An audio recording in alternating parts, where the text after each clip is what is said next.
अगर आपने कभी ऑटोमेटिक कार, इलेक्ट्रिक स्कूटर या इंडस्ट्रियल गियरबॉक्स के अंदर झांकने की कोशिश की है तो आपको जरूर एक ऐसा सिस्टम देखने को मिला होगा जिसमें गियर्स गोल गोल घूमते हैं और एक गियर के अराउंड और छोटे गियर्स घूम रहे होते हैं। इसे प्लेनेटरी गियर सिस्टम कहा जाता है। इस एनिमेशन के थ्रू हम देखेंगे प्लेनेटरी गियर सिस्टम क्या होता है, ये कैसे काम करता है और इसका यूज़ कहाँ कहाँ किया जाता है। तो चलिए शुरू करते हैं। एक प्लेनेटरी गियर सिस्टम में मेनली 3 इंपॉर्टेंट पार्ट्स होते हैं। सबसे पहले होता है सन गियर। ये सेंटर में होता है, बिल्कुल सूरज की तरह, इसलिए इसे सन गियर कहा जाता है। दूसरा है प्लेनेट गियर्स, जो सन गियर के अराउंड घूमते हैं। ये यूजली 3 या 4 होते हैं।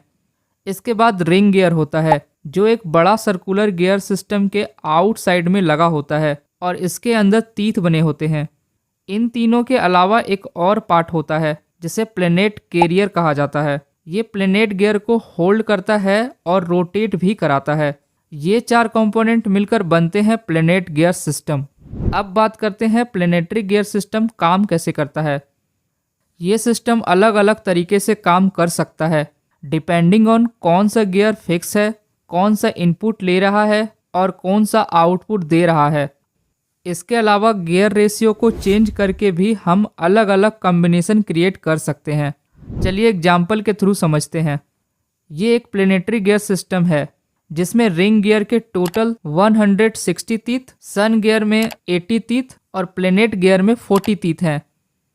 अब अगर सन गियर को इनपुट दिया जाए, रिंग गियर को फिक्स रखा जाए और प्लेनेट कैरियर आउटपुट हो तो इस कंडीशन में हमें स्पीड रिडक्शन मिलता है, यानी आउटपुट स्पीड इनपुट से कम होती है लेकिन टॉर्क ज़्यादा मिलता है। इस गियर सिस्टम का ज़्यादातर यूज़ ऑटोमेटिक कार और इंडस्ट्रियल मशीन में किया जाता है जहां हाई टॉर्क की रिक्वायरमेंट होती है। वहीं दूसरे केस में अगर रिंग गियर को इनपुट दिया जाए, सन गियर फिक्स हो और आउटपुट प्लेनेट कैरियर से लिया जाए, तब भी एक अलग स्पीड टॉर्क कॉम्बिनेशन मिलता है। इस केस में अगर स्पीड की बात करें तो आउटपुट स्पीड डिक्रीज होगा बट केस 1 के कंपैरिजन में कम रिडक्शन होगा और क्योंकि स्पीड कम हो रहा है तो टॉर्क बढ़ेगा। और अगर डायरेक्शन की बात करें तो प्लेनेट कैरियर का डायरेक्शन रिंग गियर के डायरेक्शन में ही होगा। नेक्स्ट केस में अगर हम रिंग गियर को इनपुट दें, प्लेनेटरी गियर को फिक्स रखें और सन गियर को आउटपुट दें तो इस केस में हमें स्पीड इंक्रीज होता दिखेगा। मतलब सन गियर का स्पीड रिंग गियर के स्पीड से ज़्यादा होगा बट दोनों गियर का डायरेक्शन अपोजिट होगा और टॉर्क कम मिलेगा। इसका मतलब ये है कि एक ही सिस्टम से मल्टीपल गियर रेशियो मिल सकते हैं बस इनपुट आउटपुट को चेंज करने से।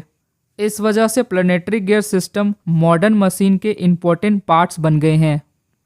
तो दोस्तों ये था एक simple explanation planetary gear system के बारे में। आपको वीडियो पसंद आया हो तो वीडियो को लाइक कर चैनल को सब्सक्राइब करना ना भूलें। तो मिलते हैं नेक्स्ट वीडियो में किसी इंटरेस्टिंग टॉपिक के साथ। तब तक के लिए keep learning. Thanks for watching.